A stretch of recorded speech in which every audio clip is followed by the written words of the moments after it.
जय श्री राम। एक ऐसा जन्म जिसके आगे स्वर्ग भी रुक गया। देवताओं ने फूल बरसाए। ये कथा है प्रभु हनुमान जी के अवतरण की। कैलाश कांप गया, समुद्र थम गया। कुछ होने वाला था जो युग युग तक याद रहा। सुनो इस दिव्य कथा को। आसमां से फूल बरसे जब वो आए, क्योंकि जो आने वाला था वो कोई आम जन्म नहीं था। वो था एक युग का अवतरण। अंजना माता स्वर्ग की सबसे सुंदर अप्सरा थी, लेकिन उनका मन स्वर्ग के सुख में नहीं लगता था। उन्हें कुछ और चाहिए था। स्वर्ग में रहे जाओ, यही सब चाहते हैं। लेकिन माता अंजना ने स्वर्ग का सुख भी नहीं चाहा। उन्हें सिर्फ प्रभु की भक्ति चाहिए थी। अंजना माता से एक भूल हो गई, एक ऋषि का ध्यान भंग हो गया। उन्हें श्राप मिला, स्वर्ग से पृथ्वी पर आना पड़ा। लेकिन माता ने हिम्मत नहीं हारी। श्राप को माता अंजना ने सजा नहीं, साधन मान लिया। पृथ्वी पर आके उन्होंने तपस्या की शुरुआत की। यही है एक महान आत्मा की पहचान। पहाड़ की छोटी सी चट्टान पर वो अकेली बैठती थी। आंखों में आंसू, होठों पर नाग। दुख में भी उनका भरोसा प्रभु पर था। अंजना माता की तपस्या सालों तक चली। ना भोजन, ना विश्राम, ना किसी का साथ। सिर्फ प्रभु का ध्यान, यही उनका पूरा जीवन था। आंसुओं से तपस्या की, पारिजात फूलों से पूजा की। ये निष्काम भक्ति थी, बिना किसी स्वार्थी कारण के। सच में महान थी वो। अंजना माता की तपस्या सिखाती है, जब दिल टूटा हो तब भी प्रभु का नाम लो। वही तपस्या है, वही शक्ति है। तब वायुदेव ने सुना एक माँ की पुकार। पवन देवता बड़े समुद्र के ऊपर प्रकट हुए। उनके आते ही सृष्टि में एक नई हवा छली। वायुदेव की शक्ति का कोई अंत नहीं। उनकी एक सांस से पहाड़ फिर जाए। लेकिन आज वो शक्ति एक माँ के लिए चली आ रही थी। पवन देव की दिव्य अमृत बूंद अंजना माता के पर पहुंची। वो पल जो था, वो सिर्फ एक पल नहीं था। वो एक नए युग की शुरुआत थी। कैलाश पर श्री महादेव सदा की तरह समाधि में थे। उनका तीसरा नेत्र बंद था, लेकिन अंदर कुछ जागृत हो रहा था, कुछ बड़ा होने वाला था। ब्रह्मा जी और वायुदेव ने महादेव के पास प्रार्थना की। तीन लोक में एक ऐसा भक्त चाहिए जो राम नाम का प्रचार करे। शिव जी ने सुना। महादेव के त्रिशूल से एक दिव्य शक्ति, रुद्र का अंश, मुक्त हुई। वो अंश जो युग युग की प्रार्थनाओं का नतीजा था। सृष्टि रुककर देख रही थी। शिव जी का अंश ब्रह्मांड को पार करता पृथ्वी की तरफ आया। प्रभु ने स्वयं ये फैसला किया, राम भक्ति का सर्वस्त्र पृथ्वी पर आएगा। चैत्र पूर्णिमा का वो दिव्य रात, माता अंजना की तपस्या पूरी होने वाली थी। पूरा प्रकृति उत्सव में थी। कुछ अनहोनी होने वाला था। और फिर वो पल आ गया। एक दिव्य प्रकाश फूटा पहाड़ की चोटी से। साफरान और सोना जैसा पूरा आसमान रंग गया। एक नए अवतार ने जन्म लिया।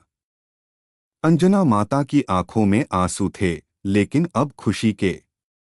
वो दिव्य शिशु जो उनके हाथों में था, वो सिर्फ उनका बेटा नहीं था, वो जगत का रक्षक था। स्वर्ग में शंख बज उठे, दुंदुभी गज उठी। फूल बरसे, दिव्य और मृदुंगा के स्वर गूंज उठे। तीन लोक ने मिलकर वो जन्म मनाया।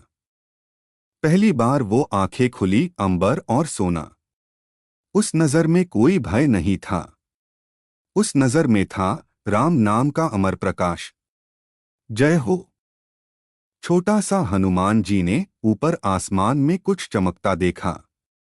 उन्हें लगा ये तो मीठा फल है। और वो उड़ने लगे सूर्य देव की तरफ। सूर्य देव अपने साथ घोड़े के रथ पर थे, तेजस से भरपूर। अचानक उन्होंने देखा, एक दिव्य शिशु उनकी तरफ आ रहा है, आंख में कोई दर्द नहीं। एक शिशु और पूरा सूर्य आसमां में टक्कर। हनुमान जी डरते नहीं थे, वो तो खेलते थे। ये निश्चय इन्हें अमर बनाता है। 3 लोग चौंक गया, ये कैसा शिशु है जो सूर्य देव को पकड़ने चला। देवताओं ने सांस रोक ली। सृष्टि ने एक पल थम के देखा। इंद्रदेव को अपना कर्तव्य निभाना पड़ा। वज्र उठाया, मन में वेदना थी, लेकिन धर्म का पालन किया। महान फैसले हमेशा आसान नहीं होते। वज्र का एक झटका लगा और वो दिव्य शिशु जमीन पर गिरा। लेकिन एक बात गौर करो, उनके चेहरे पर कोई दर्द नहीं था। कोई दर्द नहीं था।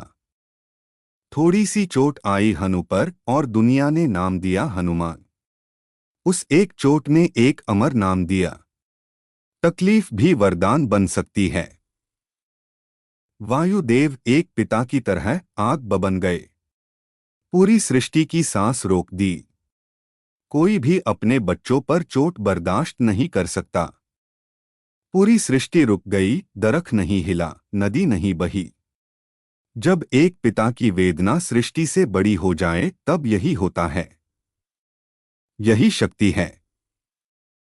तब ब्रह्मा जी स्वयं आए, हंस पर सवार, 4 मुख से शांति प्रचारित करते हुए। जब सृजनकर्ता खुद आता है, तब कोई भी कष्ट दूर हो जाता है। इंद्रदेव ने अपना सर झुकाया हनुमान जी के सामने। राजा भी झुकता है जब वो समझ जाता है कि सामने कौन है। यही विवेक है। सूर्यदेव ने अपनी तेज शक्ति का 10 अंश दे दिया हनुमान जी को। जो तुमसे गलती हो उसकी भरपाई करो।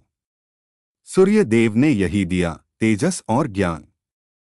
यमराज ने भी वरदान दिया, मृत्यु का कोई दंड नहीं छू सकता इन्हें। जो राम का सेवक है, मृत्यु भी उसके सामने सर झुकाती है।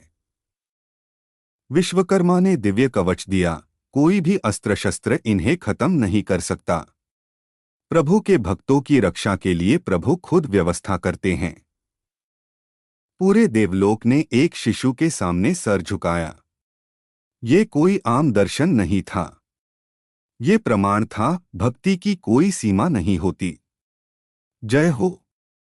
अंजना माता की तपस्या ने सिखाया, दुख में भी प्रभु का नाम लो।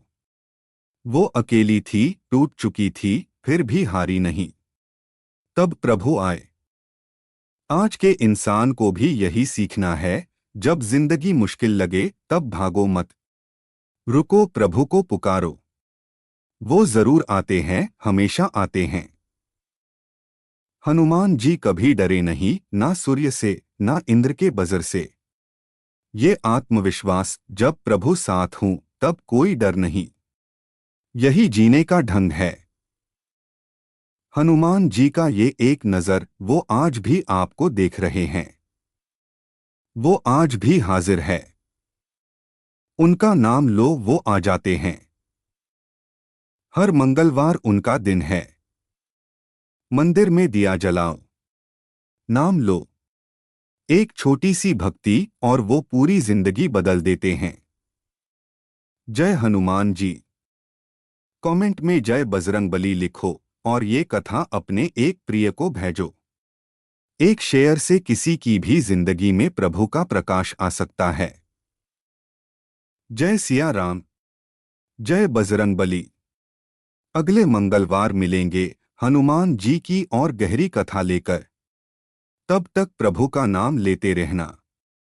वो सदा साथ है।